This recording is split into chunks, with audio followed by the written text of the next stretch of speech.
Hello everyone. आज हम जो टॉपिक कर रहे हैं ये इसी हमारा जो प्रोग्राम चल रहा है बहुत special 450 plus and a jump to 650 plus, ये इस प्रोग्राम के बच्चों के लिए जो मैं आज टॉपिक कर रहा हूँ ये क्लास 12th बायोलॉजी से जो चैप्टर का नाम है human health and disease unit 7 biology in human welfare, जिसमें एक चैप्टर है ह्यूमन हेल्थ एंड डिजीज़, उसके एक बहुत इंपॉर्टेंट टॉपिक को आज हम डिस्कस कर रहे हैं और वो टॉपिक है इम्यूनिटी। और इम्यूनिटी में जिस इम्यूनिटी को हमने आज अपना पॉइंट ऑफ डिस्कशन बनाया है दैट इज़ एडेप्टिव इम्यूनिटी, हम इसके बारे में बात करेंगे। तो शुरुआत में इस तरह से करता हूं कि ये जो मैंने शब्द लिखा है ऊपर एडेप्टिव इम्यूनिटी, तो हो सकता है आप ये देखें कि एनसीईआरटी में शायद इस नाम से हेडिंग नहीं है। मोर कॉमनली आप इस चीज़ के बारे में फेमिलियर होंगे by the name of acquired immunity. तो आप जानते हैं कि आपका जो इम्यून रिस्पॉन्स है वो एक्चुअली दो तरह की इम्यूनिटीज़ की हम बात करते हैं, एक इनेट इम्यून रिस्पॉन्स है और एक एडेप्टिव या एक्वायर्ड इम्यूनिटी, ये एक रिस्पॉन्स है। तो मैं जो बात कर रहा हूं आज एडेप्टिव या जिसे आप किस नाम से जानते हैं एक्वायर्ड इम्यूनिटी, उसके बारे में आज हम बेसिकली बात कर रहे हैं। याद रखिए कि इम्यूनिटी से अक्सर क्वेश्चन आता है, तो मैं ये कह रहा हूं करीब करीब हर बार क्या आता है, क्वेश्चन आता है। तो ये बात याद रखिए कि जो हम टॉपिक कर रहे हैं इसमें मोस्ट लाइकली कोई एक अच्छा क्वेश्चन 4 नंबर का आएगा। सो कई बार हमने देखा है कि सेल बायोलॉजी हो गया, immunity, molecular basis of inheritance, biotechnology, ये जो मॉलिक्यूलर एस्पेक्ट्स हैं, सेल साइकिल का रेगुलेशन, ये जो इस तरह के कैंसर, इसी चैप्टर में एक और पार्ट है कैंसर, और कैंसर आप रिलेट कर सकते हैं सेल साइकिल के रेगुलेशन से। यहाँ से हमने देखा है कि कुछ डिफिकल्ट क्वेश्चन भी आ सकता है। ओवर द ईयर्स एक ये ट्रेंड रहा है। ज़्यादातर क्वेश्चंस आप जानते हैं एनसीईआरटी बेस्ड होंगे, तो मैं एक सेफली बेट आपसे ये कह सकता हूं कि अगर 90 क्वेश्चंस बायोलॉजी में आते हैं तो I will not be wrong if I say that at least 74-75 would be most directly from NCERT. Another 5 to 7 questions will be extensions of NCERT, and then the rest 7 or 8 are actually some very good questions.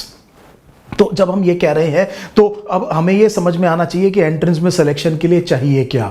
Selection के लिए चाहिए ये कि सबसे पहले बहुत अच्छी तरह से एनसीईआरटी आनी चाहिए, ताकि वो जो 74-75 क्वेश्चंस की मैं बात कर रहा हूँ उसमें जरा भी गलती की गुंजाइश ना हो।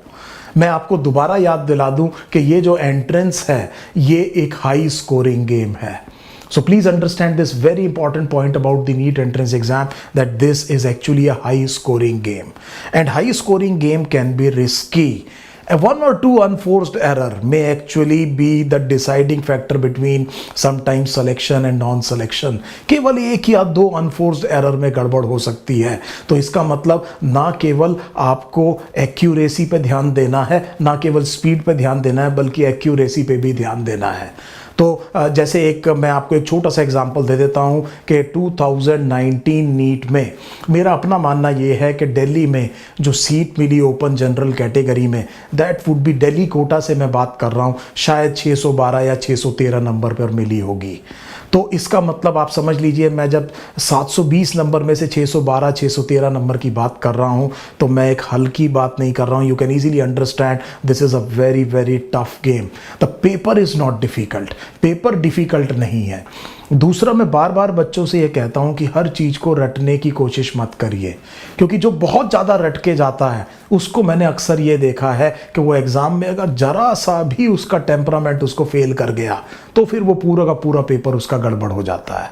And that is the reason you have to understand the subject, you have to enjoy the subject. आप इस सब्जेक्ट को केवल ये मत सोचिए कि आप एक एग्ज़ाम की तैयारी कर रहे हैं, आप ये समझिए खास तौर पे इस तरह का टॉपिक जो आपके सिलेक्शन के बाद में आपके बहुत काम आना है। Can you imagine what I am saying? For God sake you are going into a medical college and it will be very good if you understand the basics of immunity right before entering into the medical college, so that एक conceptual clarity हो, उसके ऊपर एक बहुत बड़ी आप इमारत बना सकते हैं। अगर आप केवल रटाई पर डिपेंडेंट हो गए, मैंने बहुत से लोगों को देखा है कि वो फॉल्टर कर जाते हैं। जरा सा एग्जाम में अगर पैनिक क्रिएट हो गया तो गड़बड़ हो जाएगी। ये प्रॉब्लम होती है क्रैमिंग के साथ में। इसीलिए जब आप एनसीईआरटी भी पढ़ते हैं, हमने भी जो वीडियोस रिकॉर्ड किए हैं आपकी एनसीईआरटी के, आप ये देखते हैं कि हम थोड़ा सा बाहर जाते हैं एनसीईआरटी से, और उस टाइम पर एक ऑर्डिनरी बच्चा ये सोचने लगता है कि ये जो बाहर जा रहा है इसकी ज़रूरत है कि नहीं है। तो बात समझिए कि ये तो मैं जो 450 650 प्रोग्राम में बड़े इंपॉर्टेंट तरीके से बात कर रहा हूं कि ये प्रोग्राम है ही नहीं ऑर्डिनरी बच्चों के लिए। तो जब मैं अब आपसे ये बात कर सकता हूं, आप बात समझिए कि अगर आपने इतनी सी चीज़ समझनी है, इतनी चीज़ समझनी है, तो थोड़ा सा उसके आसपास की चीज़ों को भी समझना पड़ेगा। किसी प्रोसेस को रटने के बजाय अगर आपने थोड़ा सा बाहर जाके ये समझ लिया कि एक्चुअली हो क्या रहा है, what exactly is happening here, तब आपको उसको रटने की ज़रूरत नहीं पड़ेगी। तो जब भी आप इस तरह के नंबर की बात करते हैं तो मेरी बात को याद रखिए कि आपका मेंटल मेकअप बड़ा स्ट्रांग होना चाहिए, आपको पढ़ने का तरीका आना चाहिए, आपके दिमाग में बहुत ज़बरदस्त कंसेप्चुअल क्लैरिटी होना चाहिए। नहीं तो पेपर आसान होने के बावजूद मैं आपसे फिर कह रहा हूं कि ये नंबर स्कोर करना उतना आसान काम नहीं है। I hope this is absolutely clear. So let us begin the discussion of our topic, which is adaptive immunity. देखिए, जब आपने इनेट इम्यूनिटी पढ़ा होगा तो आपने उसके बारे में पहली चीज ये पढ़ी होगी कि ये नॉन स्पेसिफिक रिस्पॉन्स है। So it is a non specific response. Innate immunity की मैं बात कर रहा हूं। अगर मैं कंट्रास्ट करूंगा then adaptive immunity is highly specific.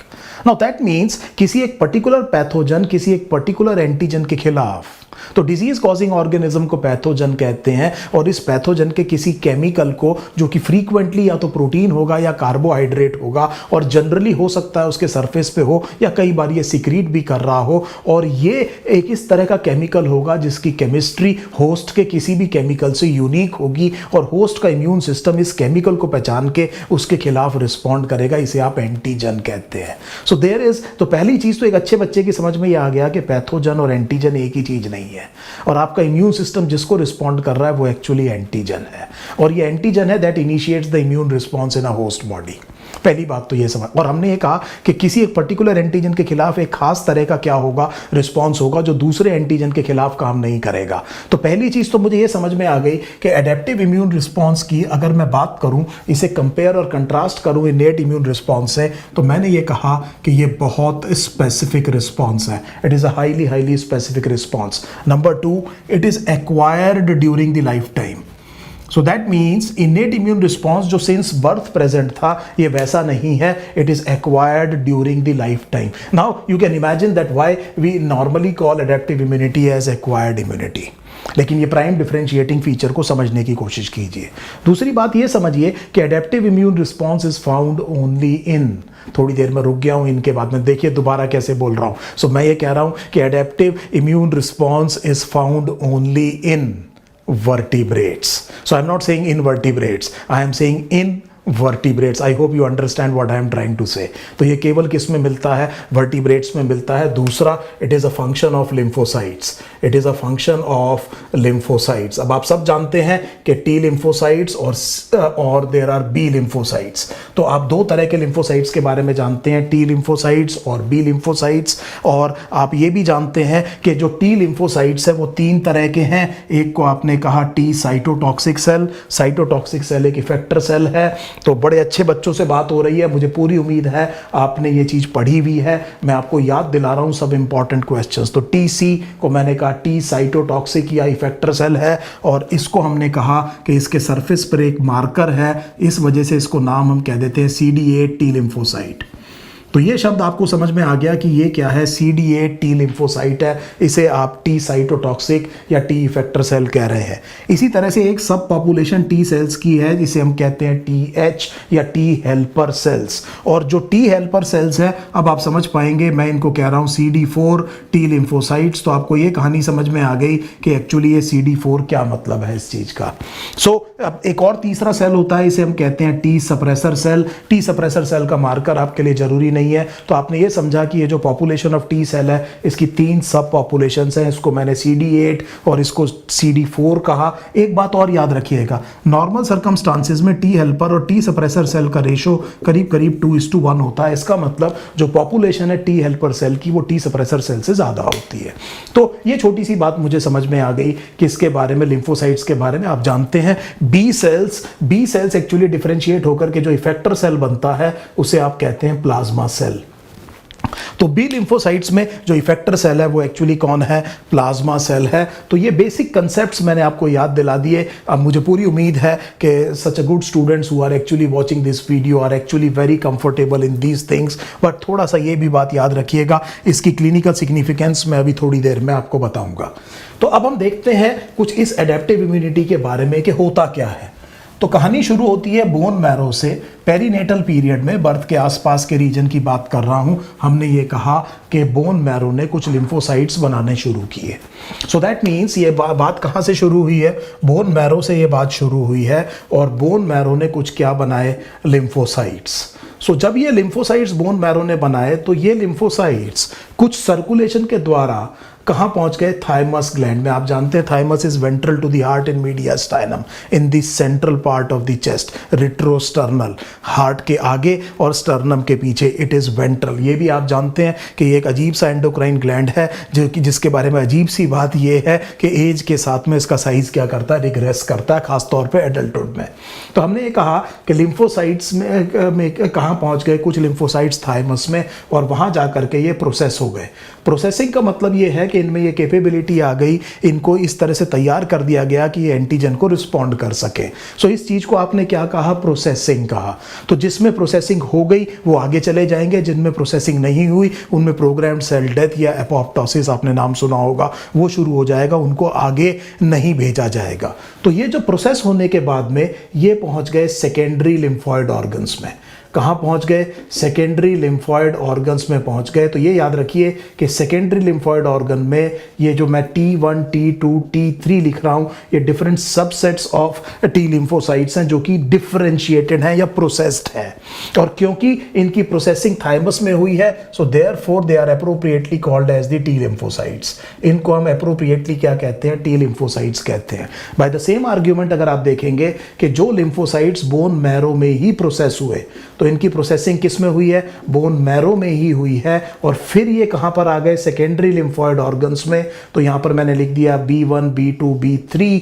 तो ये हमने क्या कहा कि ये प्रोसेस्ड बी लिम्फोसाइट्स है जो सेकेंडरी लिम्फॉइड ऑर्गन्स में है। और क्योंकि ये लिम्फोसाइट्स बोन मैरो में ही प्रोसेस हुए हैं, so you can easily understand we are calling it as B lymphocytes. B lymphocytes. तो अगर आपको सिलेक्शन का शौक नहीं है और हिस्ट्री पढ़ने का शौक है तो आप लोग कुछ अजीब सी बातें, जो फालतू बातें हैं, उसको याद करते हैं कि बर्ड्स में एक ग्लैंड होता है बर्सा फेब्रिकस, वहाँ से ये नाम बी आया है। इससे कोई फर्क नहीं पड़ रहा, ये क्वेश्चन पूछा नहीं जाएगा एंट्रेंस में। तो एक बहुत अच्छे बच्चे को ये भी पता होना चाहिए क्या नहीं पढ़ना है, ठीक है। और जनरली जो मैंने जब देखा, जब मैं ऑर्डिनरी बच्चों से बात करता हूं तो मैंने ये देखा कि उनको फैक्चुअल इन्फॉर्मेशन बड़ी अच्छी लगती है। आप उन्हें जैसे जब ब्लड क्लॉटिंग पढ़ाते हैं तो क्लॉटिंग फैक्टर के नाम बहुत पसंद आते हैं उनको याद करना। आज तक नीट एंट्रेंस एग्जाम में आया नहीं है। तो जब मैं बात कर रहा हूं बहुत अच्छे बच्चों से तो मैं डिफरेंट वेवलेंथ पे बात कर रहा हूं। तो सक्सेस के लिए केवल ये जरूरी नहीं है, तो पता ही है कि पढ़ना है, लेकिन ये भी पता होना चाहिए क्या पढ़ना है, क्या ज़्यादा इंपॉर्टेंट है और कौन सी ऐसी चीज़ है जिसे आप इग्नोर कर सकते हैं, लेट गो कर सकते हैं। ठीक है, बहुत ज़्यादा आपके पास 98 चैप्टर्स हैं पढ़ने के लिए, उसमें से क्या क्या पढ़ के क्या क्या रट के चले जाएंगे। तो आपको केवल हार्ड वर्क नहीं करना है, स्मार्ट वर्क भी करना है। So that means there must be a strategy when you are going to a war. This is practically a war. जब आप वॉर में जा रहे हैं और बिना किसी स्ट्रैटेजी के जाएंगे तो फिर गड़बड़ हो जाएगी। तो मेरा मतलब ये है कि आप यहाँ पर बड़े ध्यान से समझिए कि आई एम लीस्ट बॉदर्ड कि किसके नाम से, बर्ड्स भी बी से शुरू होता है, बर्सा फेब्रिकस भी बी से शुरू होता है, तो बोन मैरो भी तो बी से शुरू होता है, लेकिन हमें ये पता है कि इसको हम क्या कहते हैं, बी लिम्फोसाइट। और ये सेकेंडरी लिम्फोइड ऑर्गन में प्रोसेस्ड टी और बी सेल्स यहाँ पर पड़े हुए हैं। I hope you are understanding what I am trying to say. मैं अगर नॉर्मल कोर्स में अगर ये जनरली जब बात करता हूँ तो इस तरह से फ्रैंक बात मैं शायद नहीं कर पाऊंगा। आप समझिए, बहुत ध्यान से मेरी बात को समझिए कि आप ये समझिए कि ये जो एंट्रेंस एग्जाम है इसमें बहुत कम बच्चे सेलेक्ट होने हैं, और उसमें आप में ऐसी क्या खास बात है कि आप इस इतने मुश्किल एग्जाम में, जो कि एक्चुअली रिजेक्शन के लिए, आप सेलेक्ट होंगे। क्या आपके अंदर मेंटल टफनेस है? क्या आपके सामने ये कैपेबिलिटी है कि अगर एडवर्स सिचुएशन आ जाए तो आप उसमें रिस्पॉन्ड बड़े नपे तुले तरीके से करते हैं? क्या आपने सब्जेक्ट को समझा? Are you enjoying the journey or not? क्या आप ऐसा तो नहीं कि या तो पास्ट के अपने रिग्रेट्स को परेशान हो रहे हैं लेकर के, मतलब मैंने पीछे क्या कर दिया, ये बहुत बड़ी गलती हो गई मेरे से, या फ्यूचर की एंग्जाइटी में जी रहे हैं। सो ज़्यादातर बच्चों को मैंने एक और चीज़ देखी, या तो पास्ट में रोते रहते हैं या फिर वो फ्यूचर को लेकर के एंग्जाइटी में पड़े रहते हैं कि क्या होगा क्या होगा। मजे की बात यह है कि जो आप प्रेजेंट में हैं इसमें आप क्या करेंगे, इससे आप फ्यूचर को क्या कर सकते हैं, चेंज कर सकते हैं और पास्ट को बुला भी सकते हैं। तो मकसद ये है कि इस फ्यूचर को सुधारना है अगर आपने, और अपने पास्ट की अगर कोई रिग्रेट है तो उसे दूर करना है, तो इस प्रेजेंट को आपको भरपूर तरीके से जीना है। So do not have the anxiety of the future. Do not think about the regrets of the past. What is important is now. What exactly you are doing now. अब से लेकर के 3 मई तक आप क्या करते हैं, वो जो 3 घंटे हैं उस टाइम पर आपकी मेंटल स्टेटस क्या है। बहुत बच्चे बहुत कुछ पढ़ते हैं, आप ये समझिए आप किसी और के बिहेवियर को मॉडिफाई नहीं कर सकते, पर अपने को तो कर सकते हैं। बिगेस्ट डिस्कवरी मैनकाइंड की, एक्चुअली मैं ये मानता हूँ कि ये डिस्कवरी हमें बहुत अच्छे से बात समझ में आ गई है कि अगर आप प्रॉपर मेंटल ट्रेनिंग करेंगे, अपने मेंटल एटीट्यूड को क्या करेंगे, चेंज करेंगे, तो अपने फ्यूचर को बड़ी आसानी से क्या कर सकते हैं, चेंज कर सकते हैं। This is the biggest discovery of, I would say, biology, that by training your mind actually you can change the outcomes. You have to have a positive outlook towards the life. तो मेरे ख्याल से ये बात बहुत आसानी से आपको समझ में आ गई। तो हमने कहा कि यहाँ पर प्रोसेस टी सेल्स हैं, बी सेल्स हैं। अब आप ये जानते हैं कि ये मैंने आपको एक छोटा सा आइडिया दिया। एक यहाँ पर शब्द लिखा है सेकेंडरी लिम्फॉइड ऑर्गन, तो कहने का मतलब ये है कि अगर कोई चीज़ सेकेंडरी होगी तो कुछ ना कुछ प्राइमरी भी होनी चाहिए। Never lose common sense with you. मैं किसी का नाम अगर सेकेंडरी रख रहा हूं तो कोई जना मुझसे पूछेगा ना प्राइमरी क्या चीज़ है, और अगर प्राइमरी कुछ नहीं है तो इसका नाम भैया सेकेंडरी रखा क्यों। ये भी तो बड़ी इंपॉर्टेंट सी बात मेरे को समझ में आनी चाहिए कि अगर आप किसी चीज़ को सेकेंडरी कह रहे हो तो प्राइमरी क्या है। तो प्राइमरी वो है जहां पर प्रोसेसिंग हुई है। तो बोन मैरो और थाइमस क्या है, प्राइमरी लिम्फॉइड ऑर्गन है। अब आप मेरे से ये पूछेंगे कि जी सेकेंडरी कौन से है, तो मैं कहूँगा बाकी सारे 2 ही तरह के हैं। तो 10 देखिए कितना सिंपल सी बात है, कितनी सिंपल सी बात है। आज हम बड़े तरीके से बात कर रहे हैं। मैं आज आपको बता रहा हूं अपने ऊपर कॉन्फिडेंस कैसे डेवलप करते हैं। क्यों हर चीज़ नहीं रटनी। मैंने आपसे कहा कि आपको ये पता है कि बोन मैरो थाइमस क्या है, प्राइमरी है। तो बाकी अगर कोई नाम आ गया और वो लिम्फॉइड ऑर्गन है तो कौन सा होगा, सेकेंडरी लिम्फॉइड ऑर्गन होगा। एक चीज़ और समझिए आपकी एनसीईआरटी में कि प्राइमरी लिम्फॉइड ऑर्गन वो है जहाँ पर इन्होंने प्रोसेसिंग हुई है, कि इनको तैयार किया गया है रिस्पॉन्स के लिए, लेकिन एक्चुअल रिस्पॉन्स यहाँ से होगा। So they respond to the antigen from the secondary lymphoid organ. They get ready to be able to perform. That would happen in the primary lymphoid organ. So this is how you differentiate between the primary and the secondary lymphoid organ. Primary lymphoid organ वो है जहाँ पर उनको तैयार किया जा रहा है। Secondary lymphoid organ वो है जहाँ से वो actually इस चीज़ को क्या करेंगे, respond करेंगे। I hope you are understanding this. तो अब इस चीज़ को थोड़ा सा आगे लेकर के चलते हैं। बड़े ध्यान से समझिएगा इस बात को, बहुत ध्यान से मेरी बात को समझिए कि मान लीजिए जैसा मैंने अभी थोड़ी देर पहले आपसे कहा कि पैथोजन से ज़्यादा इंपॉर्टेंट हमारे इम्यून फंक्शन के लिए एंटीजन है, और मैंने एंटीजन को डिफाइन भी किया कि एंटीजन किसे कहते हैं। छोटी छोटी बातों को याद रखिए। मैंने आपसे कहा एंटीजन प्रोटीन हो सकता है, कार्बोहाइड्रेट हो सकता है। तो इसका मतलब ये हुआ कि हम बात ये कर रहे हैं यहाँ पर कि कार्बोहाइड्रेट भी हो सकता है। अब याद कीजिए क्लास 11th में आपने ब्लड ग्रुप एंटीजन्स क्या पढ़े थे। तो ब्लड ग्रुप एंटीजन्स क्या थे, कार्बोहाइड्रेट्स। फिर मैंने आपसे क्या कहा, ये सिंपल चीजें याद रखिए। फिर एक ऑर्डिनरी बच्चा मेरे से पूछेगा सर हेप्टन क्या। तो बच्चा कोशिश ये करता है कि आज मैं एक टीचर से कुछ ऐसा क्वेश्चन पूछूं जो इससे ना हो। तो अगर आप टीचर से कोई ऐसा क्वेश्चन पूछते हैं जो टीचर से ना हुआ तो आपको ऐसा लगता है कि आपका जीवन सफल हो गया, आप इसीलिए इस दुनिया में आए थे। This is very ordinary thinking. आप किसी भी टीचर से पढ़ रहे हैं, it's actually a human being, the person who is teaching you. Please try to understand, है ना। आपका मकसद है उससे क्या मिल रहा है आपको वो लीजिए। तो अब कोई जना पूछ लेगा जी हेप्टन क्या है, मॉलिक्यूलर वेट क्या होता है, तो आई एम लीस्ट बॉदर्ड, मुझे पता है क्वेश्चन एंट्रेंस में नहीं आना, मैं इसको धक्का दे दूंगा। तो हेप्टन, वैसे अगर आप कहेंगे कि पता नहीं सर को पता है कि नहीं पता है, तो मैं ये कह रहा हूँ टू बी एंटीजेनिक किसी मॉलिक्यूल का कोई एक particular level of molecular weight होना चाहिए। लेकिन ऐसी चीज़ें भी एंटीजेनिक हो सकती हैं जिनका मॉलिक्यूलर वेट इस थ्रेशहोल्ड मॉलिक्यूलर वेट से लो हो, प्रोवाइडेड वो होस्ट की बॉडी में किसी चीज़ से जुड़ जाए, और वो कॉम्बिनेशन का मॉलिक्यूलर वेट इस रिक्वायर्ड रेट से क्या हो जाए, ज़्यादा हो जाए, तब वो भी क्या हो सकते हैं, एंटीजेनिक हो सकते हैं, और इसको हेप्टन्स कहते हैं। लेकिन मेन बात ये समझिए कि हमारे मकसद किस चीज़ से है, एंटीजन से है। और ये मैंने कहा सेकेंडरी लिम्फॉइड ऑर्गन है, और यहाँ पर टी सेल है, प्रोसेस्ड, और बी सेल है। अब मैंने जब स्पेसिफिसिटी की बात करी थी तो मैंने आपसे ये कहा था कि इस एंटीजन को या तो टी सेल रिस्पॉन्ड करेगा या B cell. Now please understand, मैंने आपसे कहा कि एडेप्टिव इम्यून रिस्पॉन्स बहुत स्पेसिफिक है और मैं इस प्रॉपर्टी को बार बार आपको बताए जा रहा हूं। मैंने आपसे कहा कि इस एंटीजन को या तो टी सेल रिस्पॉन्ड करेगा या बी, दोनों नहीं करेंगे। आप समझिए स्पेसिफिसिटी की बात। मान लीजिए और टी में भी हो सकता है T1 ही करे, लेकिन कौन नहीं करेगा, T2 नहीं करेगा। This is very very targeted and very very specific response that we are talking about. Immediately क्या होता है कि मान लीजिए टी सेल सेलेक्ट हुआ इसके खिलाफ रिस्पॉन्ड करने के लिए, सो इट विल प्रोलिफरेट।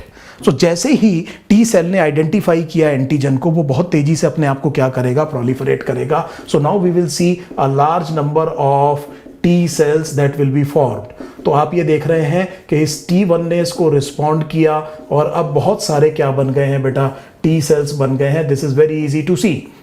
सो ये आपने देख लिया कि ये टी सेल्स बन गए। इस प्रोसेस को आप कहेंगे क्लोनल सिलेक्शन। सो इसने अपने आप को क्लोन कर लिया, प्रोलिफरेट कर लिया। अब होगा ये कि इनमें से कुछ सेल अपने आप को कन्वर्ट करेंगे what is called as the memory cells. क्या बन जाएंगे, ये मेमोरी सेल्स बन जाएंगे और ये वापस आ जाएंगे सेकेंडरी लिम्फोइड ऑर्गन में। तो अब सेकेंडरी लिम्फोइड ऑर्गन में जब पहली बार एंटीजन घुसा था तो मान लीजिए एक ही T1 सेल था जिसने रिस्पॉन्ड किया था। अगली बार जब ये एंटीजन आएगा, then can you imagine these large number of memory cells will be actually responding to this particular antigen. This is what is your NCERT is calling as an anamnestic response.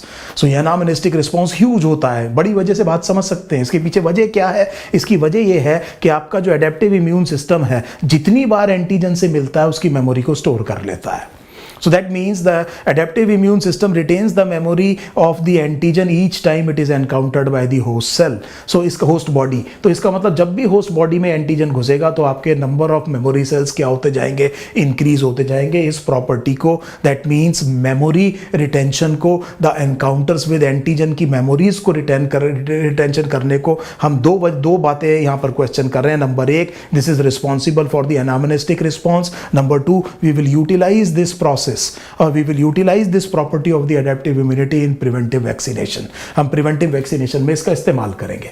अब मान लीजिए इसी तरह से B1 ने इसको respond किया, so again we can understand there will be proliferation. ये B1 सेल्स बहुत तेजी से अपने आप को क्या करेंगे, प्रोलिफरेट करेंगे। तो हमने ये देखा कि ये B1 का नंबर भी काफ़ी ज़्यादा हो गया। So this is very very easy to understand. This B1 has increased in number again. Even in this there will be formation of memory cells.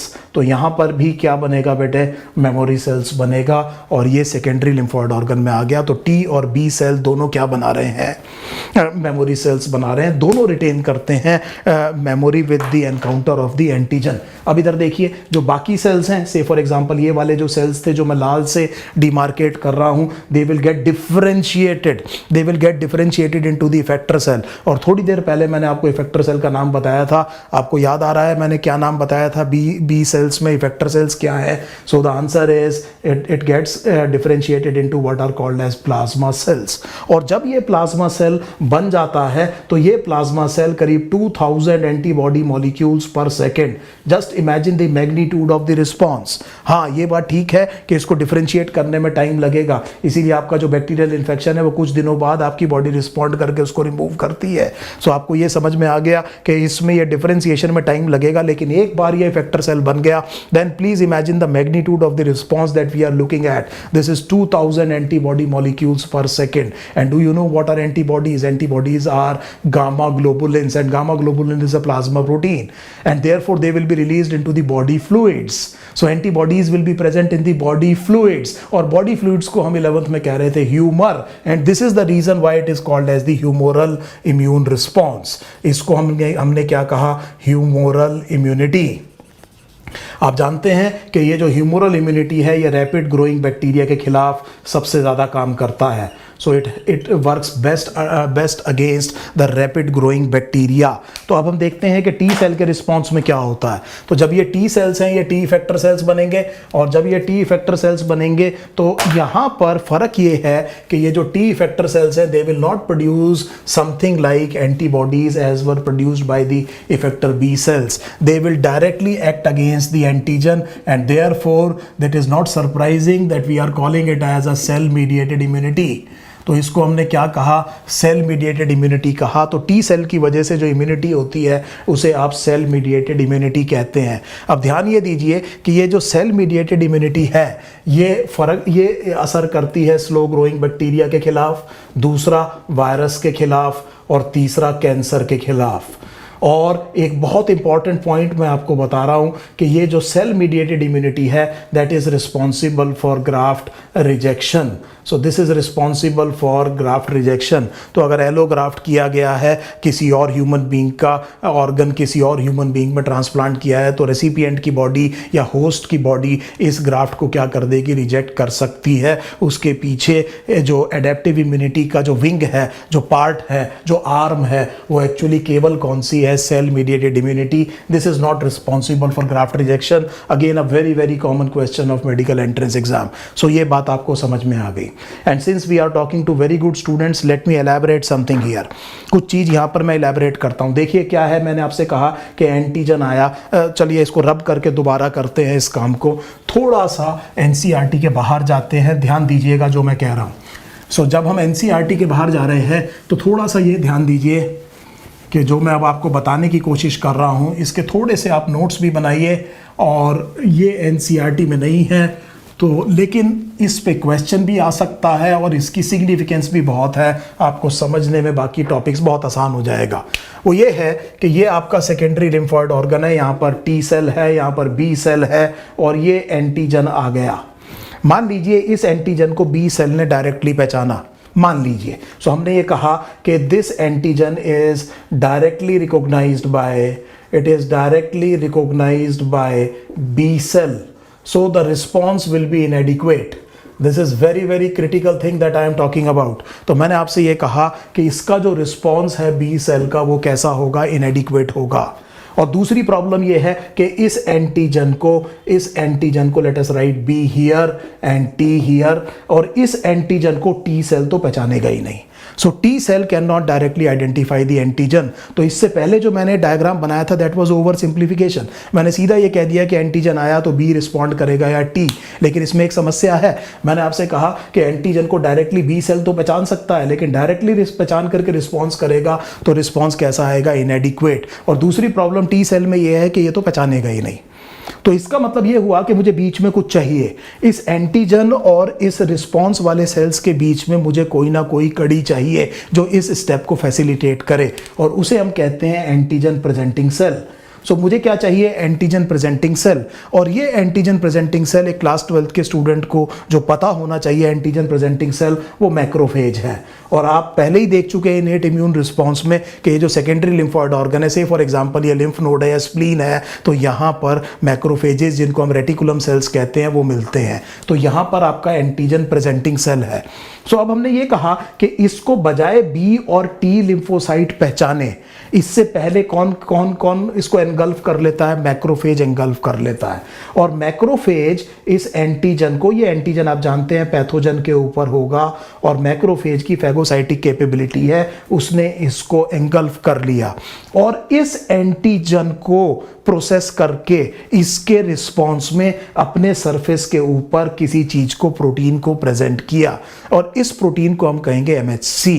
So please again understand, हमने ये कहा कि इस एंटीजन को, जो पैथोजन था उसको antigen presenting cell, हमारे एग्जांपल में ये कौन है, मैक्रोफेज, उसने एंगल्फ किया और एंटीजन के रिस्पॉन्स में अपने सरफेस पर कुछ चीज को प्रेजेंट किया। इस चीज को हमने कहा MHC या major histocompatibility complex. So major histocompatibility complex, इसको ह्यूमन बींग्स में आप ह्यूमन ल्यूकोसाइट एंटीजन भी कह सकते हैं।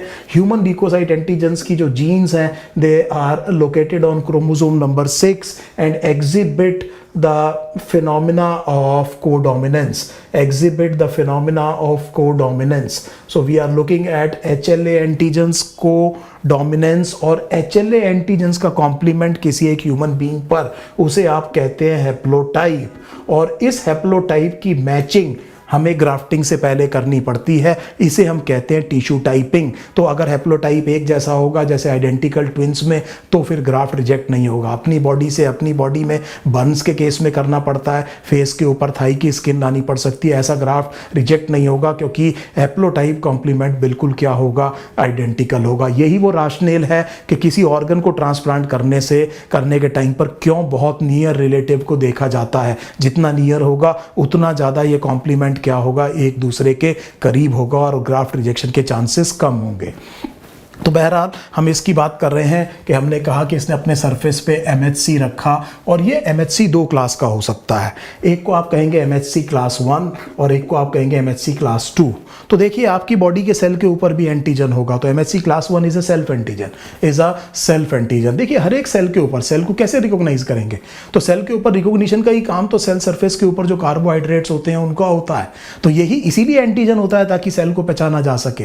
यही वो तरीका है, आपने पढ़ा होगा कि आपका इम्यून सिस्टम बेटे सेल्फ एंटीजेंस को पहचानता है। तो इसका मतलब आपकी बॉडी के सेल्स के ऊपर भी क्या है, सेल्फ एंटीजेंस है। Your body has an ability to distinguish between self and non self. Self and non self क्या, the answer is antigens. So इसका मतलब आपकी बॉडी के सेल्स के ऊपर भी सरफेस पे क्या होंगे, एंटीजन होंगे। और हमने कहा कि MHC1 is a self antigen. So basically क्या हुआ कि मान लीजिए इस एंटीजन प्रेजेंटिंग सेल ने अपने सरफेस पर MHC1 लेके आया, so it brings MHC1. So it brings MHC1. Now the problem is that this MHC1 will be recognized by CD8. So if you remember CD8 T lymphocyte, इसको हमने T cytotoxic cell कहा था। तो अब हमने ये कहा कि ये MHC1 है, इसको CD8 ने पहचाना, लेकिन unfortunately response again will be inadequate. ये रिस्पॉन्स अभी भी क्या आएगा, इनएडिक्वेट आएगा। So this response is still inadequate. Now the thing is कि इफ इट प्रेजेंट्स MHC2, मान लीजिए ये MHC2 प्रेजेंट करता है, then it will be recognised by CD4। तो ये CD4 जिसे आपने कहा था टी हेल्पर सेल, ये रिलीज करेगा कुछ केमिकल्स। ये जो केमिकल्स हैं ये आप समझ सकते हैं कि ये केमिकल्स इम्यूनोमॉड्यूलेशन का काम करेंगे। और जिन केमिकल्स की बात मैं कर रहा हूं इन्हें हम कहते हैं इंटरल्यूकिन्स। सो इंटरल्यूकिन्स में कई सारे इंटरल्यूकिन्स होते हैं। अगर इंटरल्यूकिन 1 है, दैट विल स्टिमुलेट मैक्रोफेज, और मैक्रोफेज की फैगोसिटिक कैपेबिलिटी बढ़ जाएगी। So a very good student must understand this thing very clearly. Can you see that this antigen presenting cell is helping the adaptive immunity? And do you know that this antigen presenting cell is actually macrophage in our example? And do you know that macrophage is basically included in the innate immunity? So the innate immunity is actually helping the acquired or adaptive immunity. Similarly, can you see that even the other way around is also true? So there is a cooperation between adaptive and innate immune response. दोनों एक दूसरे की मदद करते रहते हैं। तो देखिए बिना एडेप्टिव इम्यूनिटी के बहुत ज़्यादा क्या नहीं होगी, इन्नेट इम्यूनिटी रिस्पॉन्स में कमी आ जाएगी। और अगर इन्नेट इम्यूनिटी को ढंग से रिस्पॉन्ड करना है तो हमें पता है कि एडेप्टिव चाहिए, और एडेप्टिव को ढंग से रिस्पॉन्ड करना है तो इन्नेट चाहिए। सो ये बात आप समझिए, there is a cooperativity between the two system. Again a very important property. तो आप देख रहे हैं बीच बीच में मैं कुछ प्रॉपर्टीज आपको बताता जा रहा हूँ एडेप्टिव इम्यूनिटी की। तो अब हमने ये कहा कि मान लीजिए ये इंटरल्यूकिन 2 है, तो ये स्टिमुलेट करेगा CD8 को, और अब रिस्पॉन्स क्या आएगा, एडिक्वेट आएगा। तो अब आप एडिक्वेट रिस्पॉन्स देख रहे हैं। और इसी तरह से अगर ये इंटरल्यूकिन 4, 5 या 6 है तो अब आप देखेंगे कि ये स्टिमुलेट करेगा बी सेल्स को, और फिर रिस्पॉन्स कैसा आएगा, एडिक्वेट आएगा। Now this chart is to be understood very clearly. फिर मेरी बात सुन लीजिए, एंटीजन को अगर बी सेल ने डायरेक्टली पहचाना तो रिस्पॉन्स इनएडिक्वेट आएगा। लेकिन अगर एंटीजन प्रेजेंटिंग सेल की वजह से अगर उसके ऊपर MHC1 है और उसके बावजूद CD8 सेल ने पहचाना, तब भी रिस्पॉन्स कैसा है, इनएडिक्वेट। तो अगर आपको एडिक्वेट सेल इम्यून रिस्पॉन्स और ह्यूमोरल रिस्पॉन्स चाहिए तो cardinal role CD4 lymphocyte play कर रहे हैं। ये जो CD4 टी हेल्पर सेल है, इन इंटरल्यूकिन्स की वजह से ये दोनों रिस्पॉन्स, इधर ध्यान से देखिए, क्या आ रहे हैं, एडिक्वेट आ रहे हैं। I hope you are understanding what I am saying. तो अगर आपको एडिक्वेट रिस्पॉन्स चाहिए तो सेंट्रल रोल कौन प्ले कर रहा है, CD4। क्या आप जैसे अच्छे बच्चे को यह समझ में आ गया कि मैंने आपको HIV पढ़ा दिया है? मैंने आपको जो अगला टॉपिक है इसी चैप्टर में करीब खत्म कर दी है उसकी कहानी, आपको समझ में आ गया होगा। आप जानते हैं कि HIV सेलेक्टिवली डिस्ट्रॉय करता है CD4 को। तो ये दोनों रिस्पॉन्स क्या नहीं होंगे, एडिक्वेट नहीं होंगे। पर ये मत भूलिए कि इनएडिक्वेट होंगे। इसीलिए एड्स का नाम एक्वायर्ड इम्यूनो डेफिशिएंसी है, जीरो नहीं होती इम्यूनिटी। दोनों रिस्पॉन्स इनएडिक्वेट हो सकते हैं, एडिक्वेट नहीं होंगे। आई होप थोड़ी बहुत बात आपके दिमाग में घुस रही है, ठीक है। तो दिस इज एब्सोल्युटली क्लियर। तो आपको ये समझ में आ गया कि ये यहाँ पर हुआ क्या है। तो अगर आपको एडिक्वेट रिस्पॉन्स चाहिए तो हमने कहा कि बीच में कार्डिनल रोल कौन प्ले करेगा, टी हेल्पर सेल प्ले करेगा। This is a very very important cell. और ये जो HIV ये जो खत्म कर रहा है इसको CD4 को, तो आपको ये समझ में आ गया होगा कि ये कितना इंपॉर्टेंट सेल है। और अब आपको ये भी पता लग गया कि HIV इन्फेक्शन का जो कल्मिनेशन होता है, जो लास्ट क्लिनिकल स्टेज है जिसे आप एक्वायर्ड इम्यूनोडेफिशिएंसी सिंड्रोम या एड्स कहते हैं, उसमें इतनी बड़ी इम्यूनोडेफिशिएंसी क्यों हो जाती है। So I hope this thing is absolutely clear. तो अब आप और देखिए, इसके बाद जब हम बात करते हैं, अगर आपकी एनसीईआरटी पे वापस आए तो एंटीबॉडी मॉलिक्यूल की बात होती है। तो आप बड़े ध्यान से देखिएगा कि एंटीबॉडी मॉलिक्यूल का मैं मोनोवलेंट फॉर्म बना रहा हूं। प्लीज माइंड द वर्ड, मैंने आपसे क्या कहा, मोनोवलेंट फॉर्म बना रहा हूं। तो इसमें 2 हैवी चेन्स हैं, 2 लाइट चेन्स हैं, ये सब आप जानते हैं। इतने पार्ट को, नीचे वाले पार्ट को आप कांस्टेंट रीजन कहते हैं, and this is responsible for general properties. से फॉर एग्जाम्पल डिफ्यूजिविटी जैसी जनरल प्रॉपर्टी, कांस्टेंट रीजन में आप ये देखिए कि काफ़ी सारा हैवी चेन और आधी करीब करीब लाइट चेन का पार्ट आ गया है। और ये चेन्स आपस में जुड़ी होती हैं डाइसल्फाइड बॉन्ड से। तो मैं आपको एक और क्वेश्चन देता हूं, आप अपनी एनसीईआरटी टेक्स्ट बुक खोलिए और उसमें ये देखिए कि कहीं क्या डायग्राम में किसी तरफ C और N लिखा है।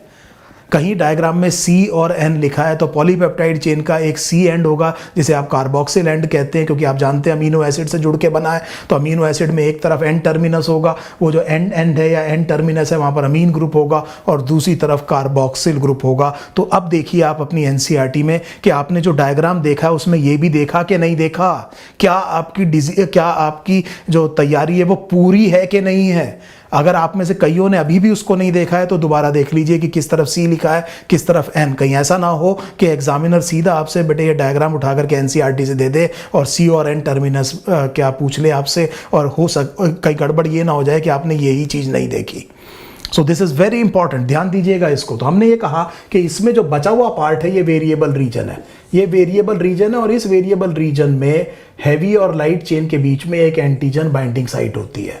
So the antigen binding site is present between a heavy and a light chain, in the variable region of the antibody molecule. So this is very very interesting to understand. ये जो variable region है, किसी दिन मुझे time मिलेगा तो मैं आपको एक और क्वेश्चन कराऊंगा कि आपकी बॉडी में बहुत कम जीन्स हैं, और ये क्योंकि प्रोटीन्स हैं तो जीन्स ही बनाती होंगी, सारी जीन्स एंटीबॉडीज़ नहीं बना रही होंगी। फिर आप millions of types of antibodies कैसे बना लेते हैं। So what exactly this variable region means? So if we have time some other day we will discuss this question as well in the regular program. लेकिन यहाँ आप ये समझिए कि ये वेरिएबल रीजन है, इनमें हैवी और लाइट चेन के बीच में एक एंटीजन बाइंडिंग साइट है। तो इसका मतलब मोनोवलेंट एंटीबॉडी मॉलिक्यूल में 2 एंटीजन बाइंडिंग साइट्स हैं। तो एंटीबॉडीज क्या क्या कर सकती हैं, एग्लूटिनेशन आपने पहले भी देखा होगा, यहां पर क्लंपिंग कर सकती हैं एंटीजन को, ऑप्सोनाइजेशन स्टिकर की तरह अटैच हो सकती हैं उस चीज के ऊपर जिसे मैक्रोफेज जैसे इनेट इम्यून के सेल्स ने फेगोसिटाइज करना है। सो इसका मतलब वो जाकर के उस पैथोजन के ऊपर चिपक जाती हैं स्टिकर की तरह। ऐसी एंटीबॉडीज को आप ऑप्सिन कहते हैं, इस प्रोसेस को आप ऑप्सिनाइजेशन कहते हैं। वो जाकर के चिपक जाती हैं ताकि जो आपका इनेट इम्यूनिटी का सेल है उसको ढंग से पहचान सके। Again a cooperation between them. Neutralisation एक और तरीका हो सकता है, अगर कोई चीज सॉल्यूबल है तो उसको इनसॉल्यूबल करके प्रेसिपिटेशन एक तरीका हो सकता है। कभी कभी एंटीबॉडी मॉलिक्यूल डायरेक्टली किल कर सकती है, इसे हम लाइसिस कहते हैं। और आईजीजी क्लास की एंटीबॉडी खास तौर पे एक काम और कर सकती है, it can activate what is known as a complement system. तो ये जो मैंने आपको क्वेश्चन कराया, ये बताया कि एंटीबॉडी मॉलिक्यूल्स के मैकेनिज्म ऑफ एक्शंस क्या हो सकते हैं। अगला जो क्वेश्चन यहां से आएगा वो आपसे पूछेंगे कि what are the classes of antibody molecules. So मुझे पूरा उम्मीद है ये वो टॉपिक है जिसमें आप सब बहुत कंफर्टेबल हैं। तो आप जानते हैं कि एक IgA क्लास की एंटीबॉडी है, इसे आप सिक्रीटरी या एंटी इन्फेक्टिव बॉडी कहते हैं। ये भी बॉडी फ्लूइड्स में मिलती है और डाइवेलेंट है। फिर सुनिए, तो मैंने कहा डाइवेलेंट है, सिक्रीटरी एंटी इन्फेक्टिव बॉडी है, और किस में मिलती है? बॉडी फ्लूइड्स में। आपको बार बार याद आ रहा होगा कोलोस्ट्रम, 2019 में क्वेश्चन भी था ये कि कोलोस्ट्रम में कौन सी क्लास की एंटीबॉडी मिलती है? Answer is IgA class. I hope this is absolutely clear. तो ये बात आपको समझ में आ गई। एक तो IgA है, दूसरी है IgD। IgD के बारे में एक 12th के बच्चे का कंसेप्ट ये होना चाहिए, the function is not properly known, though it may be involve in, say for example antigen presentation. हालांकि हमें एक ऐसा हाइपोथेसिस है कि इसका काम एंटीजन प्रेजेंटेशन हो सकता है, लेकिन मैं 12th के बच्चों को सलाह ये देता हूं कि IgD क्लास की एंटीबॉडी के बारे में आप ये समझिए कि हम ये कहेंगे कि हमें इसका फंक्शन बहुत अच्छी तरह से नहीं पता। इसी तरह से IgE क्लास की एंटीबॉडी आप जानते हैं, ये इन्वॉल्व होगी एलर्जिक इम्यून रिस्पॉन्स में। IgM is pentavalent. पेंटावलेंट का मतलब ये हो गया कि ये मोनोवलेंट थी, इस तरह की 5, और ये पेंटावलेंट का मतलब है इसमें 10 एंटीजन बाइंडिंग साइट होंगी। तो this is the antibody molecule IgM that is basically secreted during the primary response. तो जिस टाइम पहली बार एंटीजन घुसता है, क्योंकि रिस्पॉन्स कम होता है, एंटीबॉडीज कम हो सकती हैं, तो ये स्ट्रेटेजी बहुत बढ़िया है कि इस तरह की एंटीबॉडी को क्या करें, रिलीज करें जिसके पास ज्यादा एंटीजन बाइंडिंग साइट हो। तो IgM क्लास की एंटीबॉडी आपको क्या देखने को मिलेगी? प्राइमरी रिस्पॉन्स में। और एक जो बड़ा कॉमन क्वेश्चन है वो है फिर IgG। ये जो IgG क्लास की एंटीबॉडीज है, most numerous circulating antibodies, around 75% of the total circulating antibodies will be IgG class. They can cross placenta, they can activate complement system, I told you, and they are the most common antibodies that are released during secondary immune response. तो इसीलिए अगर मान लीजिए आप किसी का typhoid ELISA test कराते हैं तो उसमें वो दो तरह की रिपोर्ट आती है, IgM पॉजिटिव और IgG पॉजिटिव। हम दोनों तरह की एंटीबॉडीज देखना चाहते हैं। हम ये देखना चाहते हैं कि ये पहली बार ये प्रॉब्लम हुई है या ये सेकेंडरी रिस्पॉन्स है। तो किस तरह की एंटीबॉडीज आप डिटेक्ट कर पाते हैं? एंजाइम लिंक्ड इम्यूनोसॉर्बेंट ऐसे, जिसे आप एलाइजा कहते हैं, ये आपको आइडिया दे सकता है कि पेशेंट के साथ ये प्रॉब्लम पहली बार हुई है या ये उसका सेकेंडरी रिस्पॉन्स है। That is the rationale of checking IgG and IgM class of antibodies in the ELISA test. So ये बात आपको समझ में आ गई कि ये एंटीबॉडी मॉलिक्यूल्स इतनी तरह की हैं। मैंने अभी आपको बहुत जल्दी में ये बता दिया है कि इनके क्या क्या फंक्शंस हैं, और इसी तरह से मैंने आपको ये भी बताया कि एंटीबॉडी मॉलिक्यूल एक्चुअली किस किस तरीके से एक्ट कर सकते हैं। तो अगर मैं आपको याद दिलाऊं, most common would be agglutination, there may be neutralization, there may be precipitation, there may be opsonization, there may be lysis sometimes, and activation of the complement system. Now this complement system is a cascade. Now that means there are around 30 different proteins, and cascade जैसे आपने blood clotting में पढ़ा था, आपने एक को stimulate किया, उसने दो को किया, उस दो में से हर एक ने तीन तीन को करा, तो हर स्टेप पर रिस्पॉन्स क्या होता है? ऑगमेंट होता है। और क्योंकि एंटीबॉडी मॉलिक्यूल्स भी प्रोटीन है, कॉम्प्लीमेंट भी प्रोटीन है, तो बहुत सारे फंक्शंस को ये शेयर करता है। और याद रखिएगा कि जो कॉम्प्लीमेंट सिस्टम है वो इनेट और एडेप्टिव इम्यून रिस्पॉन्स दोनों में काम करता है, दोनों के अंदर काम करता है। तो यहां से मुझे एक और बात समझ में आ गई कि ये जो एडेप्टिव इम्यूनिटी है, इसका जो रिस्पॉन्स है वो बहुत ह्यूज है। तो आप ये देखिए कितना कितना ह्यूज, बल्कि मैं पूरी इम्यूनिटी का रिस्पॉन्स आपके अंदर जब पैथोजन घुसने की कोशिश कर रहा है, आप उसकी प्रॉब्लम समझने की कोशिश कीजिए। First line of defence skin और म्यूकस मेम्ब्रेन से निकलता है। जब वहां निकलेगा तो मान लीजिए एरियोला टिश्यू में पहुंचा तो वहां मैक्रोफेज मिलेंगे, वहां न्यूट्रोफिल पहुंच जाएंगे, वहां मोनोसाइट पहुंचेंगे, मैक्रोफेज में कन्वर्ट होंगे, उसको खाएंगे, फिब्रिन का क्लॉट बनाना शुरू हो जाएगा। इस इनेट इम्यून रिस्पॉन्स से आगे निकला तो एडेप्टिव इम्यूनिटी, मान लीजिए बी सेल ने रिस्पॉन्ड किया तो 2000 एंटीबॉडीज मॉलिक्यूल पर सेकेंड। ये एंटीबॉडी मॉलिक्यूल्स आप समझ रहे हैं, ये एक्टिवेट कर सकती है इनेट इम्यूनिटी को, ये एक्टिवेट कर सकता है कॉम्प्लीमेंट सिस्टम को। तो इस पैथोजन के खिलाफ कितना जबरदस्त रिस्पांस आपकी बॉडी की कैपेबिलिटी है। That is a legacy of millions of years of evolution. This is the reason why majority of the time if you are healthy, the pathogens though they are ubiquitous, हर जगह आपकी body के अंदर भी क्या present है? Pathogen, लेकिन वो आपको डिजीज नहीं कर पाते नॉर्मल सर्कमस्टांसिस में, जब आपकी स्थिति, आपका सेहत और आपकी इम्यूनिटी लेवल क्या है, ठीक है। तो ये आपको क्या नहीं कर पाएंगे, नुकसान नहीं कर पाएंगे। तो आई होप ये बात आपको समझ में आ रही है। तो ये जो मैंने आपको एडेप्टिव इम्यूनिटी के बारे में बताया, ये मेन चीज मैंने इसलिए बताया क्योंकि यहां से मैंने आपको ये समझाने की कोशिश करी कि किस तरह से आपकी बॉडी रिस्पॉन्ड करती है। देखिए, कुछ प्रॉपर्टीज जो मैंने आपको बताई थी बहुत स्पेसिफिक है। हमने पहले कहा केवल वर्टिब्रेट्स में मिलता है, दूसरा हमने कहा कि लिम्फोसाइट्स का फंक्शन है, आपने देखा टी और बी सेल क्या है, फिर हमने ये कहा कि ये बहुत स्पेसिफिक है, फिर हमने ये कहा it has an ability to distinguish between self and non self, फिर हमने ये कहा कि एक और इंपॉर्टेंट चीज है कि दोनों में कोऑपरेटिविटी है। एडेप्टिव इम्यूनिटी और इनेट इम्यून रिस्पॉन्स एक दूसरे को क्या करते हैं, कोऑपरेट करते हैं, एक दूसरे के पूरक बनते हैं। इस तरह से फिर मैंने आपसे कहा कि रिस्पॉन्स बहुत ह्यूज है। और फिर एक और चीज हमने कहा कि they retain the memory of all the previous encounters with the antigen, therefore every subsequent response is actually higher and this response is called as anamnestic and that is based on the capability of the formation of the memory cells themselves. So अगर हम इसको बड़े ध्यान से देखें तो देखिए, हमने ये कहा कि ये जो आपकी एडेप्टिव इम्यूनिटी है, ये जो आपकी एडेप्टिव इम्यूनिटी है, ये दो तरह की हो सकती है। तो आप इसको एक्वायर्ड इम्यूनिटी समझिए। मैं बार बार एडेप्टिव इम्यूनिटी कह रहा हूँ, लेकिन इसका मतलब मैं आपके एनसीईआरटी का शब्द को गलत नहीं कह रहा हूँ, ठीक है वो शब्द, आप इसको क्या समझिए, एडेप्टिव या एक्वायर्ड। हमने ये कहा ये दो तरह की है, एक को हम कहेंगे एक्टिव और एक को हम कहेंगे पैसिव।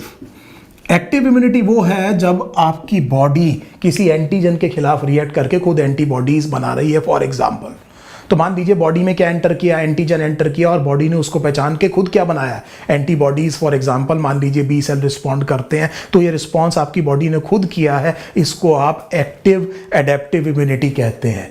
तो इसका मतलब ये हुआ कि यहां पर आपने ये कहा कि there is an exposure to antigen, so this is an exposure to antigen and the body makes the immune cell itself and therefore this is called as active, क्योंकि इसने ये काम खुद किया है। तो हमने ये कहा कि ये एंटीजन पहुंचने के दो तरीके हो सकते हैं, एक तो ये नेचुरली एक्वायर्ड हो सकता है, आप समझ सकते हैं, that is why I am not using the word acquired directly there. तो हमने ये कहा कि naturally acquired active adaptive immunity हो सकती है। इसकी वजह ये हो सकती है कि मान लीजिए किसी को इन्फेक्शन हो गया, तो मान लीजिए किसी को ट्यूबरकुलोसिस हो गया, तो माइकोबैक्टीरियम ट्यूबरकुलोसिस अंदर घुसा होगा और फॉर दैट मैटर अगर ये पैथोजन घुसा है तो उसके ऊपर एंटीजन होगा ही होगा। तो ये खुद ही किसको एक्सपोज हो गया, एंटीजन को, ये हमने नहीं किया, ये नेचुरली अपने आप ही क्या हो गया, इन्फेक्ट हो गया। तो इस तरह से आप कर सकते हैं, इस तरह से आप समझ सकते हैं कि ये एग्जाम्पल होगा naturally acquired active adaptive immunity. ये आर्टिफिशियली एक्वायर्ड भी हो सकती है। तो आर्टिफिशियली एक्वायर्ड में आप ये कहेंगे, से फॉर एग्जाम्पल आपने वैक्सीनेशन कर दिया, सो दिस इज वैक्सीनेशन। सो ये जो प्रिवेंटिव वैक्सीनेशन की बात मैं कर रहा था, यहाँ पर आपने एंटीजन इंट्रोड्यूस कर दिया। तो जैसे फॉर एग्जांपल मैं एक एग्जांपल देता हूँ, oral polio vaccine. So oral polio vaccine is a live attenuated vaccine. I understand कि आपने, क्योंकि ये चैप्टर पढ़ लिया है कॉमन ह्यूमन डिजीज, तो आपको पता है कि लाइव वैक्सीन है, इसमें लाइव वायरस है। दूसरी चीज हम ये कह रहे हैं कि एटीन्यूएटेड है। एटीन्यूएटेड चीज उसको कहते हैं जिसकी पैथोजेनेसिटी या डिजीज कॉजिंग कैपेबिलिटी आपने कम कर दी है, लेकिन उसके ऊपर एंटीजेनेसिटी मेंटेन्ड है। तो अब फिर मैंने आपको शुरू में बताया था पैथोजन और एंटीजन का इंटरप्ले। मेरे को मतलब है एंटीजन से, तो मैंने क्या किया, लाइव ऑर्गेनिज्म इंट्रोड्यूस किया, मुझे पता है इसके ऊपर एंटीजन होगा, और फिर मैंने आपसे ये कहा कि हम इसको क्या कर रहे हैं, एटीन्यूएट कर रहे हैं, मतलब इसकी डिजीज कॉजिंग कैपेबिलिटी को बहुत कम कर रहे हैं, कहीं बहुत खतरनाक डिजीज ना हो जाए।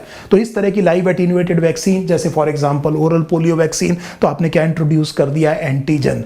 BCG, bacillus Calmette Guerin, that is to prevent mycobacterium tuberculosis infection, this is also a live attenuated vaccine.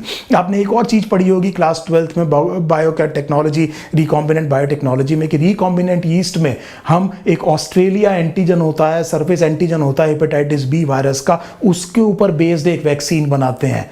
सो इसे हम हेपेटाइटिस बी वैक्सीन कहते हैं। रिकॉम्बिनेंट डीएनए या सेकंड जनरेशन वैक्सीन है, तो रिकॉम्बिनेंट वैक्सीन्स को आप सेकंड जनरेशन वैक्सीन्स कहते हैं, कन्वेंशनल वैक्सीन्स को फर्स्ट जनरेशन और सिंथेटिक वैक्सीन्स को थर्ड जनरेशन कहते हैं। तो वो भी उसमें आप क्या इंट्रोड्यूस कर रहे हैं, एंटीजन। और फिर आप ये देखिए कि अभी मैं एक और बात करूंगा, पहले पैसिव इम्यूनिटी की बात करते हैं। यहां पर आप उन्हें प्री फॉर्म्ड क्या दे रहे हैं, से फॉर एग्जांपल एंटीबॉडीज दे रहे हैं। सो दैट मीन्स अब ये एंटीबॉडीज या जो भी इम्यूनिटी का जो रिस्पॉन्स सेल है ये आपकी बॉडी नहीं बना रही है, ये एक्चुअली किसने बनाया है, ये आपने बनाया इसको दे दिया है। सो बनाया आपने ये इंट्रोड्यूस कर दिया है किसके अंदर, बॉडी के अंदर, तो ये चीज पैसिव हो गई क्योंकि ये खुद नहीं बनाई है बॉडी ने। Again it can be of two types, it can be naturally acquired, it can be artificially acquired. Naturally acquired आप समझ सकते हैं मदर से चाइल्ड के अंदर, या तो ये वर्टिकल ट्रांसमिशन हो जाएगा ट्रांसप्लेसेंटल, या फिर आप जानते हैं, ये बहुत अच्छी तरह से आप जानते हैं मैं कोलोस्ट्रम्स की बात कर रहा हूं। Artificial acquired again that will B basically a vaccine, that will B vaccine. अब की बार आपने वैक्सीन में बनी बनाई क्या दे दी, एंटीबॉडीज दे दी। फिर आप ये समझिए कॉमन सेंस की बात को समझिए, कॉमन सेंस साथ नहीं छोड़नी चाहिए।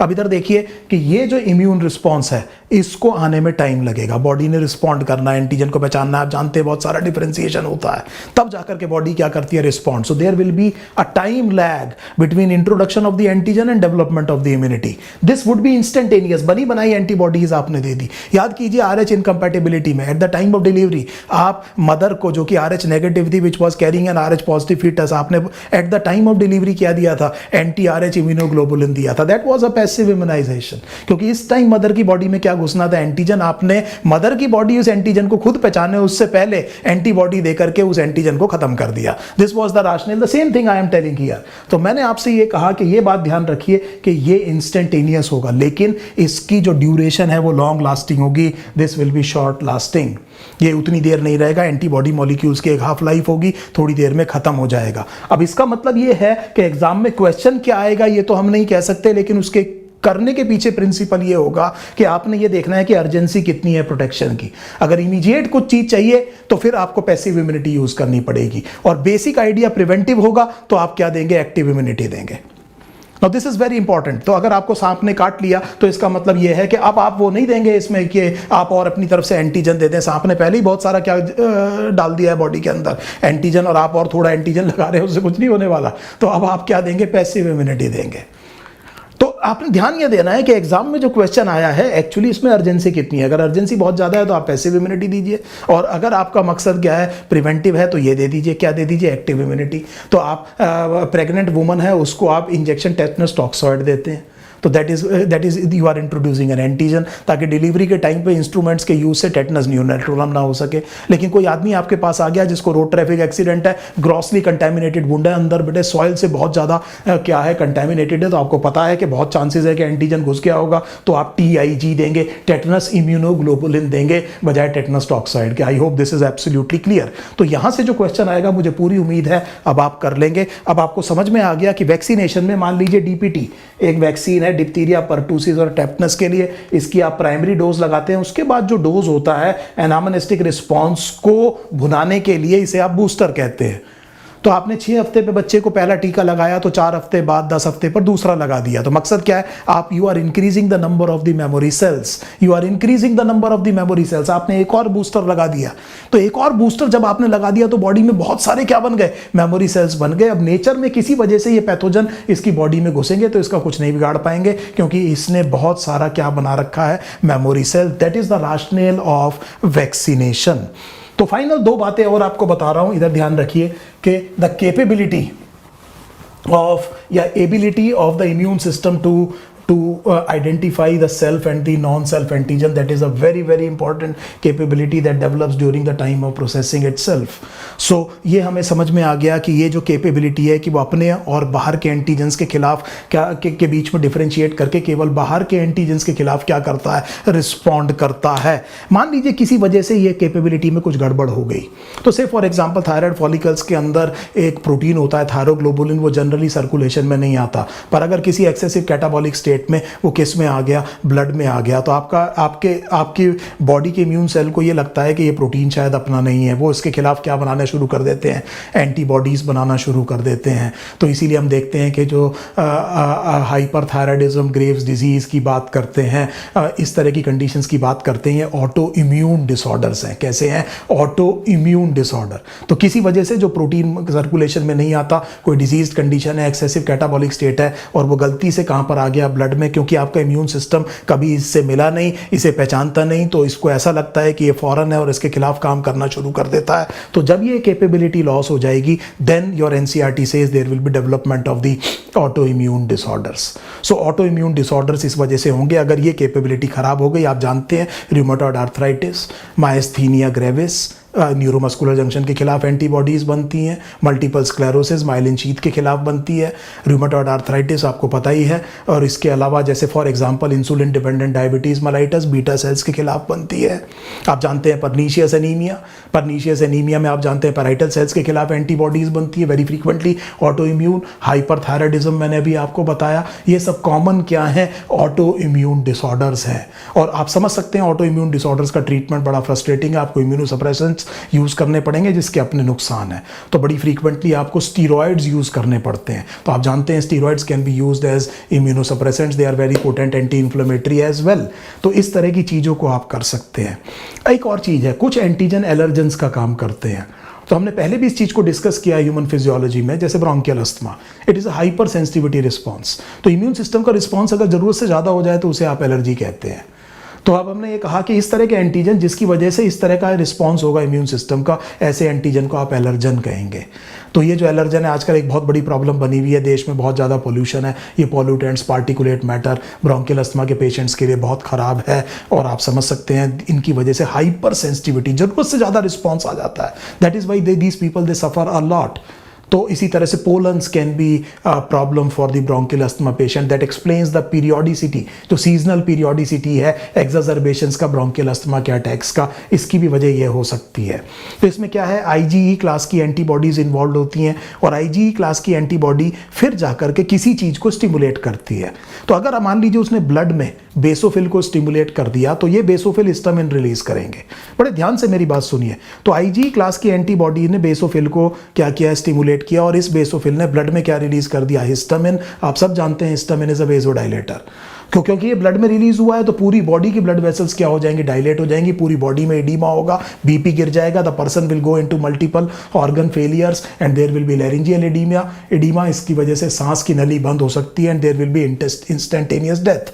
तो ये जो जनरलाइज्ड कैटास्ट्रॉफिक रिएक्शन है जिसमें आईजी क्लास की एंटीबॉडीज ने बेसोफिल रिलीज करा दिया, हिस्टामिन रिलीज करा दिया बेसोफिल से, ये जो कैटास्ट्रॉफिक बहुत रैपिडली डेवलपिंग और जनरलाइज्ड रिएक्शन है, इनको एनाफाइलैक्सिस कहते हैं। लोकलाइज्ड रिएक्शन जिसमें मास्ट सेल इन्वॉल्व होगा उसे आप एनाफाइलेक्टॉइड रिएक्शंस कह सकते हैं। तो कुछ रिएक्शंस ऐसे हैं जो एनाफाइलेक्टॉइड होते हैं जिनमें बाद में पोटेंशियल है कि वो और ज़्यादा डेवलप हो सके, जैसे हे फीवर, एलर्जिक राइनाइटिस जिसमें बहुत ज़्यादा छींकें आती हैं, नाक काफ़ी ज़्यादा सूज जाती है, बंद हो जाती है, लाल हो जाती है, लोकल इन्फ्लेमेटरी रिएक्शन है। इसी तरह से अर्टिकेरिया, कुछ खाने पीने की वजह से पूरी बॉडी के अंदर रैशेज आ गए, इसको हम कहते हैं अर्टिकेरिया। और एक और जैसे ब्रोंकियल अस्थमा। तो ये एलर्जी जो आपकी एनसीईआरटी कह रही है। सो ये मेरे को उम्मीद है अब आपको समझ में आ गया। लास्ट में आपकी एनसीईआरटी लिम्फोइड ऑर्गन्स की बात कर रही है, हमने पहले ही किया था कि कुछ प्राइमरी हैं कुछ सेकेंडरी हैं, ये बात हमें समझ में आ गई। फिर आपकी NCERT mucosa associated lymphoid tissue की बात कर रही है। तो बॉडी में जो इंटरनल मेम्ब्रेन्स हैं इसको म्यूकोजा कहते हैं। तो इसको आपने यहाँ पर जो भी लिम्फोइड टिश्यू है उसको आपने क्या कहा, mucosa associated lymphoid tissue. And NCERT कह रही है कि this is the largest lymphoid tissue in the human body, around 50% of the lymphoid tissue. तो अब ये देखिए म्यूकोजा कहाँ पर है। तो ये जो म्यूकस मेम्ब्रेन है कहाँ पर है, तो दैट मीन्स इस म्यूकोजा में there may be gastrointestinal associated lymphoid tissue, alimentary canal की लाइनिंग में there will be nasal associated lymphoid tissue, there may be respiratory associated lymphoid tissue and so on and so forth. तो ये scattered है, ये एक जगह नहीं है। और गैस्ट्रोइंटेस्टाइनल एसोसिएटेड लिम्फोइड टिश्यू में दो बात याद रखिएगा, आपको आपने डाइजेस्टिव सिस्टम में पढ़ा होगा pairs, patches, islands and lymphocytes के स्मॉल इंटेस्टाइन में, और आपने एक और चीज़ पढ़ी होगी पेनिसेल, ये भी आपको स्मॉल इंटेस्टाइन में मिल सकते हैं, और ये एक्चुअली अपेंडिक्स जैसी जगह में भी मिल सकते हैं और बैक्टीरिया को रिकॉग्नाइज करने में काफ़ी मदद करते हैं। तो ये बेसिकली इस म्यूकोजा एसोसिएटेड लिम्फोइड टिश्यू के ही पार्ट है। और इस म्यूकोजा एसोसिएटेड लिम्फोइड टिश्यू में भी जो सब कैटेगरी है वो gastro intestinal associated lymphoid tissue है। तो ये सब चीज़ें मैंने आपको, अब आप देखेंगे अपनी एनसीईआरटी को पढ़िए अभी बैठ करके, मैंने शुरू से लेकर के आखिर तक आपको पूरा का पूरा एडेप्टिव इम्यून रिस्पॉन्स करा दिया है। अब आप इसको पढ़िए ध्यान से, read your NCERT very very well and do the last 15 year questions, previous year questions, और खूब प्रैक्टिस कीजिए। किसी टेस्ट सीरीज को ज्वाइन कीजिए, नीट प्रेप की प्लेटफॉर्म पे बहुत अच्छी टेस्ट सीरीज है, बहुत सारे प्रैक्टिस क्वेश्चंस हैं। अपने डाउट्स डालिए प्लेटफॉर्म के ऊपर और अपने अंदर कॉन्फिडेंस रखिए। आप बहुत अच्छा तो कर ही रहे हैं, आप सब 450 प्लस हैं। मुझे पूरी की पूरी उम्मीद है कि मैं और आप मिल करके ये जो 650 का टारगेट है बड़ी आसानी से अचीव कर सकते हैं।